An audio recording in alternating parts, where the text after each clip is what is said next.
Rebonjour ou bonsoir à tous, vous qui regardez les vidéos que ce soit le jour ou la nuit, c'est DVD Pro Catch. Oui, le dernier pour l'année 2013 et ce sera bon, ce sera terriblement bon. Même si je sais qu'il y en a un du côté de 2015 et deux du côté de 2018 et encore deux du côté de 2019. Donc oui, je sais, il m'en reste plus que 5 à finir. Et après, je crois que ce sera bon, même si je pense bien peut-être si j'en rachète d'autres que je n'ai pas. Et pour commencer, on démarre tout de suite avec le dernier de 2013. Hell in a Cell, avec Randy Orton, justement avec le titre, et Shawn Michaels en arbitre spécial de l'autre côté de la cage, Triple H. CM Punk qui fait un go to sleep sur Polyman. Le retour inattendu de John Cena. L'autopée suicidaire de Bryan sur Orton. Et Kane qui revient pour se venger de l'agression qu'il a eue, mais sauf qu'il arrive à en faire un chokeslam sur le Miz. Donc il y a toutes les langues, surtout en français. 3 heures et 2 minutes, plus précisément. Alors, par où commencer? Ouais, avec ce DVD, par où commencer? Vraiment de chez où? Comment commencer?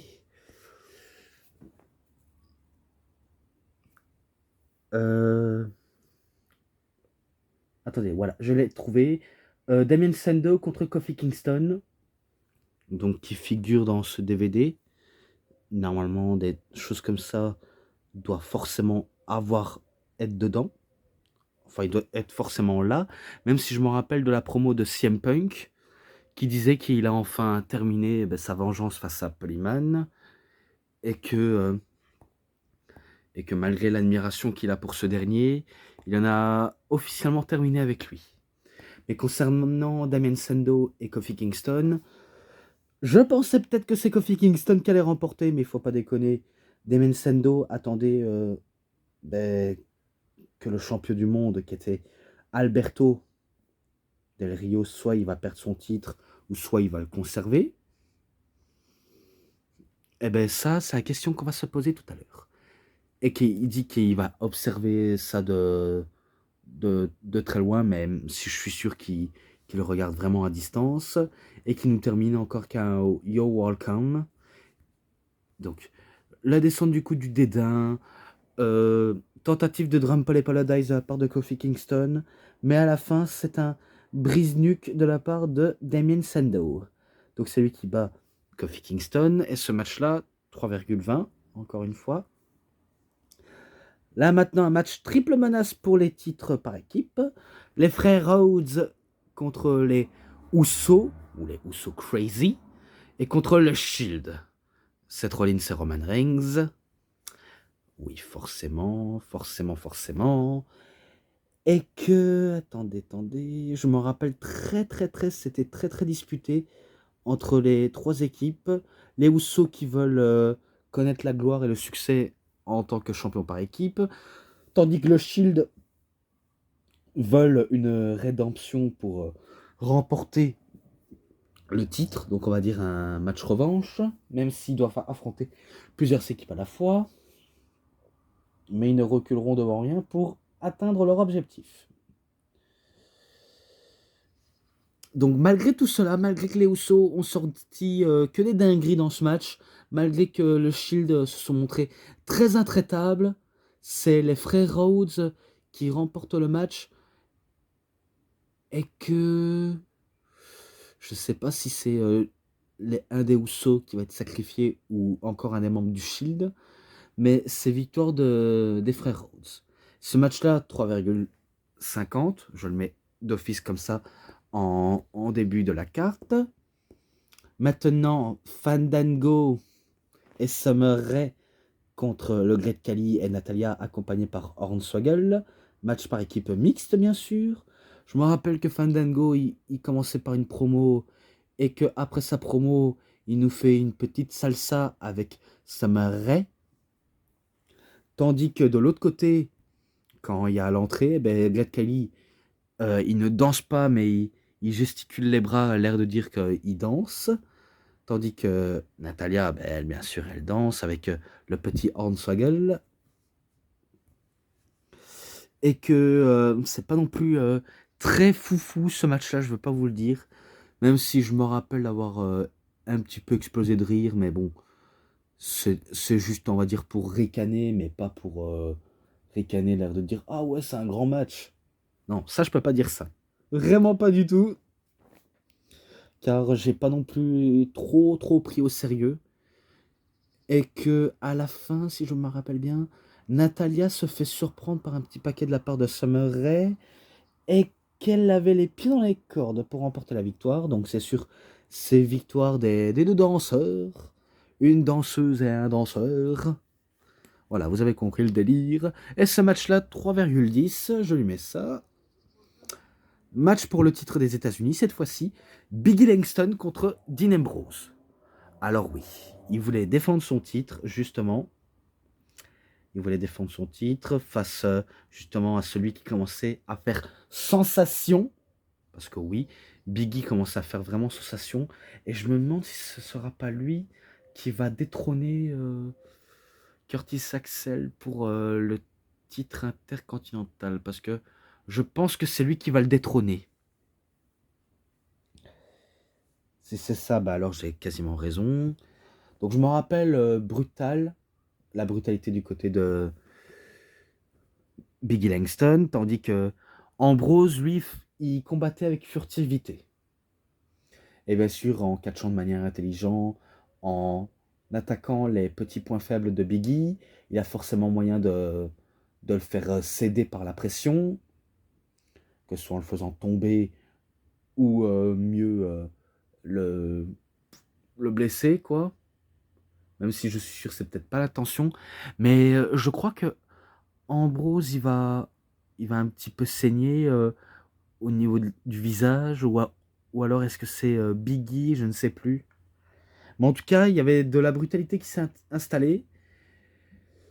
Et vu comment Dean Ambrose savait qu'il était en difficulté et qu'il savait qu'il ne pouvait pas battre Biggie, ouais, eh ben, il décide de se faire décompte à l'extérieur et que c'est victoire de Biggie Langston par décompte extérieur.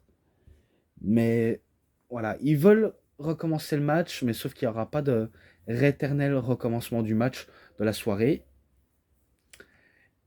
Et que ça se termine ainsi, comme ça, étrangement. Et que ce match-là, je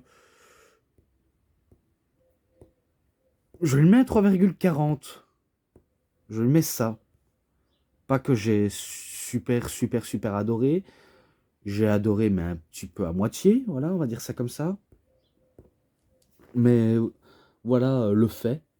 Et après, le Miz, il fait une promo, l'air de dire que voilà, qu'il est blessé, qu'il ne pourra pas combattre ce soir, mais qu'il veut se venger de la Wyatt Family. Parce que c'était eux qui l'ont agressé, donc il fait face à Rowan et Harper. C'est pas un match, hein, c'est juste, on va dire, un agression, un saignement comme ça. C'est là où Kane arrive, il commence à faire chasser la Wyatt Family, et c'est là où il fait un chokeslam sur le Miz.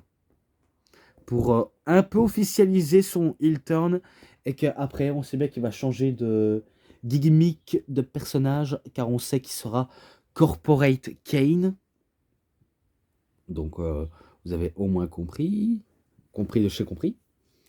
Et qu'on passe directement au Hell in a Cell match entre CM Punk contre Ryback. Donc, la revanche de 2012.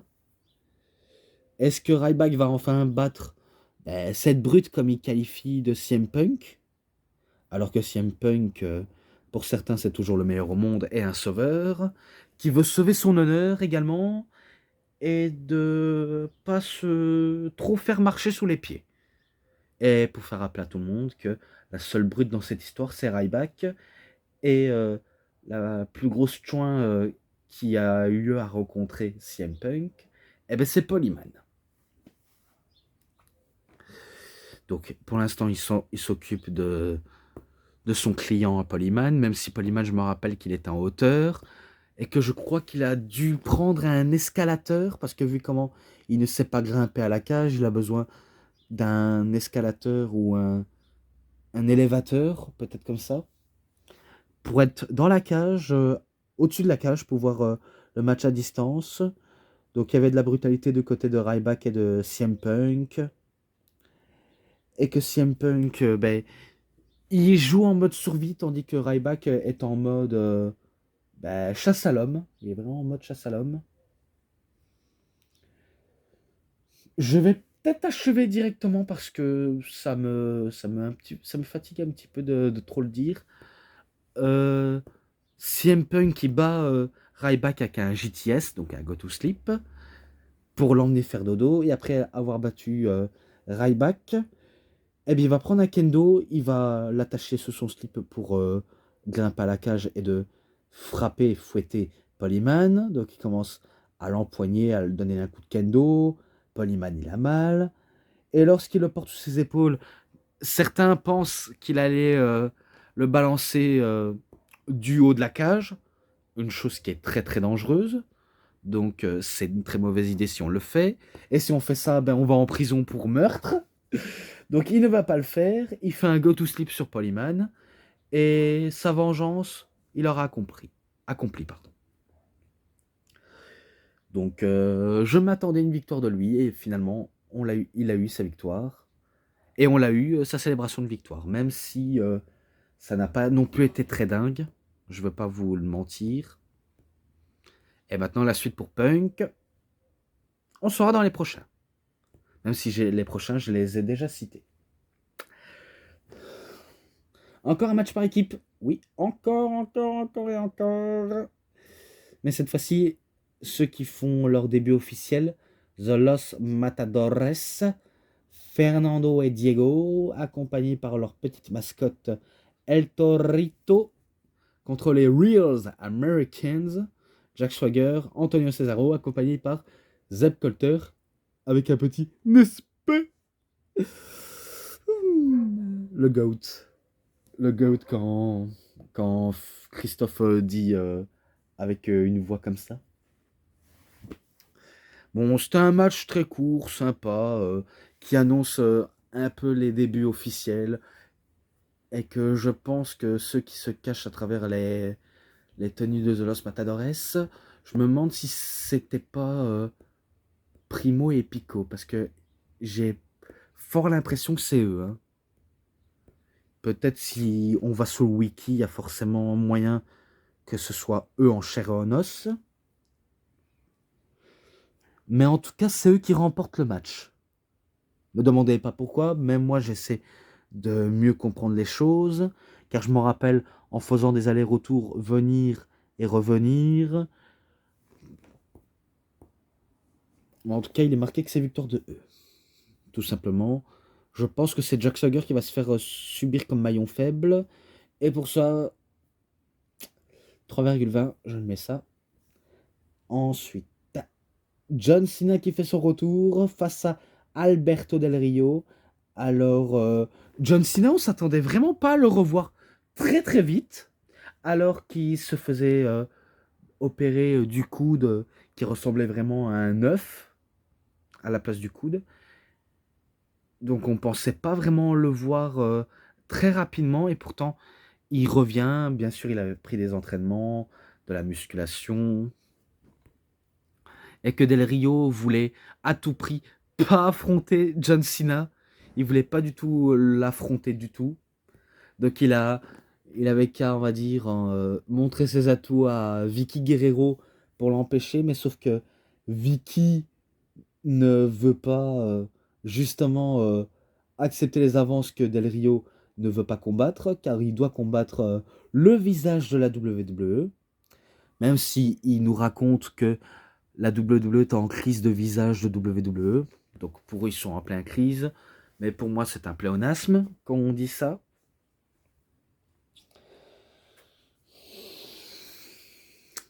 J'ai rien d'autre à dire sur ce match-là, si ce n'est que je sais que c'est victoire de John Cena sur la part de Del Rio, même si Del Rio s'est très bien défendu, que ce soit avec des super kicks, des Edzugiri en courant du coin, un autre, tentative de cross-arm breaker, mais sauf que John Cena, vous connaissez ses moves habituels, les deux coups de bélier, en sautant, un shot powerbomb, you can see me, 5 knuckle shuffle, tentative de STF ou tentative de double A, donc attitude adjustment. La première, ça va pas passer, la première fois, encore une première, ça va, on va dire, esquiver, la deuxième, troisième également, jusqu'à ce que la quatrième, là il effectue le attitude adjustment pour la victoire. Donc c'est victoire de John Cena qui remporte le titre, voilà. Et ce match-là, je ne pense pas déjà l'avoir noté. Avec trop de matchs que j'ai trop dit. Attendez, parce que j'ai une autre liste. Je sais que je peux prendre du temps dessus, mais juste pour voir par curiosité. Ah bah si, je l'avais noté dans Best of Pay-Per-View 2013. 3,40 j'avais mis. Bordel, je pensais avoir mis moins que ça. 3,40, eh ben... Voilà, vous avez la réponse. Des fois, ça m'arrive de me tromper, mais là, je ne pense pas m'être trompé à ce point-là. Et là, plus que c'est terminé. Et Jelly est accompagné par Tamina Snuka contre Brie Bella et Nikki Bella. Je pense que c'est le bon. Oui, c'est le bon. Donc, la revanche de Battleground. Et l'issue sera la même. Donc, c'est toujours à la même jumelle qu'elle affronte. Donc, c'est toujours la même. Donc, bien sûr, Brie Bella voulait faire mieux qu'à Battleground en se défendant, en se donnant corps et âme pour avoir le titre. Mais AJ, on sait que c'est une petite rusée, petite gueudon, qu'elle est prête à tout pour remporter la victoire sans qu'on lui détrône. Même si un jour ou l'autre, on sait que les plus grands catcheuses et grands catcheurs se feront un jour détrôner. Et que là, ben, Brie se fait encore battre par un Black Widow. Donc avec la Veuve Noire. Donc c'est victoire d'AJ. Est-ce que ce match-là, je peux le donner une chance de le donner un 3,5 ou la même note globale? Bonne question. Vraiment bonne question. Pour éviter qu'il se ressemble beaucoup de plus en plus, eh ben, je vais le mettre un 3,5 pour le plaisir. Voilà, même si ce match m'a pas trop fait emballer, même si je suis un peu heureux du résultat. Enfin, quand je dis heureux, ça veut pas dire que je suis comme un dingue. Hein. C'est juste que je m'y attendais. Forcément, je m'attendais. Et là, le main event, dans un Hell in a Cell match pour le titre de la WWE, avec Shawn Michaels en arbitre spécial, Randy Orton contre Daniel Bryan, et bien sûr, vous le saviez ou vous le saviez pas peut-être, mais Daniel Bryan, c'était l'ancien protégé, ancien élève de Shawn Michaels, et je ne dis pas ça pour me vanter, c'est un fait, car il s'est déjà entraîné avec Michaels, John Cena. Non, pas John Cena, Daniel Bryan. Je ne sais plus ce que je raconte. Oh putain. Oh putain, qu'est-ce que je raconte? Qu'est-ce que je raconte, putain? Qu'est-ce que je raconte? Je sais, je dis beaucoup de gros mots, mais bon, ça c'est quand je me trompe. Oh là là. Donc Daniel Bryan, il s'est déjà entraîné avec Shawn Michaels. Donc voilà, ce qui est dit est dit. Et qui monte très vite en flèche, Daniel Bryan. Toujours en étant populaire, car c'est vrai, il n'y a pas à dire, il est toujours aussi populaire, et que il veut justement, mais vraiment justement, en train de remporter le match. Donc il était à ça de remporter peut-être le titre. Mais il a fallu que Triple H s'en mêle, oui. L'autorité, qu'est-ce qu'ils étaient casse-couilles. Je sais qu'à cette époque, c'était des casse-couilles de première classe. Et quand ils se mêlent des affaires des autres, c'est jamais bon. Même si pour eux, ils disent que c'est bon pour les affaires. Mais non, ce n'est pas bon. Même si j'articule très mal dans ce que je dis, j'essaie de mieux articuler dès que possible. Mais ça me prend le dessus à chaque fois. Je vous comprends et je le sais, je me comprends même à moi-même que je ne suis pas quelqu'un qui répond de manière très claire. Même mes explications ne sont pas très claires, c'est pour vous dire. Soit est-ce que c'est la flemme, soit est-ce que j'ai la bouche mal hydratée. Parce que oui, des fois j'ai besoin de boire pour mieux m'hydrater. Et que je sais pas si Shawn Michaels s'est déjà pris un coup par accident, mais lorsque Triple H voulait aller dans la cage pour voir l'état de son ami, pour voir s'il va bien, s'il n'a pas été touché de manière sérieuse, mais sauf que Triple H il se fait allumer par Daniel Bryan, alors que Daniel Bryan était déjà allumé par Randy Orton, qu'il tentait des sales tactiques vicieuses. Donc il tentait des sales tactiques et, limite prendre des tas de chaises pour faire un superplex. Donc il voulait vraiment en terminer avec Bryan, mais sauf qu'il ne faut pas en terminer très vite avec Bryan. Et que lorsqu'il a fait un running knee sur Triple H, eh ben, la foule commence à chanter Yes. Et c'est là où Shawn Michaels commence à faire un switch in music sur son ancien élève. Oui, son ancien élève. Donc il a trahi son ancien élève et je me rappelle lors d'un épisode de Raw, lorsqu'ils étaient tous les deux tête à tête entre maître et élève, eh ben il voulait que Daniel Bryan voulait lui serrer la main. Donc il voulait qu'il lui serre la main, mais sauf que Bryan, il sait bien qu'il s'est fait trahir. Il ne va pas serrer la main pour autant par son ancien idole, son ancien prof. Et que je me rappelle qu'il lui disait, écoute-moi, espèce de pourriture égoïste, j'ai fait ce qu'il fallait à faire, et que c'était pas non plus tout mes affaires dans ce cas-là. Je l'ai fait parce que Triple H et moi, nous sommes toujours amis. Je vais essayer d'arriver si j'arrive à ce point-là. Et que, je t'en prie, s'il te plaît, serre-moi la main en guise de compensation. Donc il lui serre la main, mais il fait son yes lock pour le faire comprendre que tu as eu tort de me coûter le match et que c'est de ta faute si j'ai pas remporté le titre. Entre Bryan et Michaels, hein, bien sûr. Hein. Donc ça concerne pas moi et Michaels. Hein. Donc, Randy Orton toujours champion. Et ce match-là, je vais voir si je l'ai noté, mais je crois l'avoir déjà noté dans le coffret 3,50. 3,50 j'avais mis. Et du coup, pour l'année 2013, c'est déjà achevé. Tout ce que j'avais cité. Pour moi, oui. Pour moi, oui, je l'ai déjà tout cité et que ça se termine ici. Donc, je vais vite achever pour éviter de perdre trop de temps. Et j'ai besoin de souffler. Oui, j'ai besoin de souffler. Et besoin de boire également. Donc, les matchs, le bonus, l'essainement promo et l'ensemble. Je lui mets un 4,10. Ouais, parce que c'est pas non plus un des LNSL que j'ai aussi surkiffé. Hein. C'est pas non plus ça, même si je me rappelle d'avoir bien vu à cette période et avoir bien aimé de voir ce show en direct. Mais sinon, c'est pas non plus le pay-per-view préféré, même s'il y a que des bons matchs. Mais ça se termine là-dessus.